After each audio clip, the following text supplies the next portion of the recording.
మొన్న చెప్పిన మాటలకి ఏమైనా ఫీల్ అయ్యావా? లేదు లేదు, అయినా నేనే నా స్థాయి తెలియకుండా. అలా అనకు జావేద్, నాకు ఇప్పుడిప్పుడే అర్థమైంది మనిషికి ఉండాల్సింది స్టేటస్ కాదు, మంచి మనసు అని.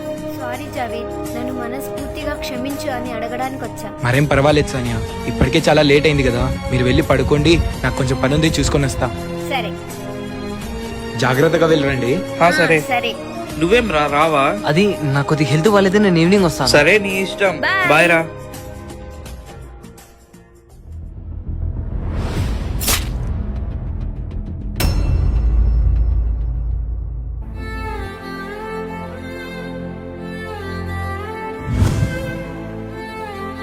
దొంగ దెబ్బ తీసి తప్పించుకున్నారా? మనం అంతకు మించిన పోటు వేయాలన్నా. అంతకు మించిన పోట. అదే వెన్నుపోటు.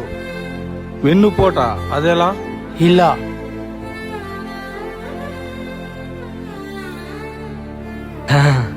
చిన్న పనిలో ఏమైనా తేడా వచ్చిందనుకో, ఆ డబ్బులు నీ దగ్గరే ఉంటాయి, కానీ అవి వాడడానికి నువ్వు ఉండవు. లేదు లేదన్నా, పని అయిపోతుంది, పని అయిపోతుంది. ఒక నిమిషం ఆగరా, వాడిని ఈ కత్తితోనే పొడవాలి.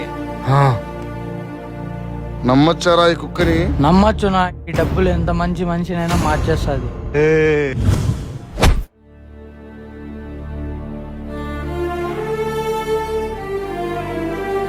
మనం ఎంత సాయం చేసినా సరే డబ్బు ముందర అవేవి నిలబడలేవు.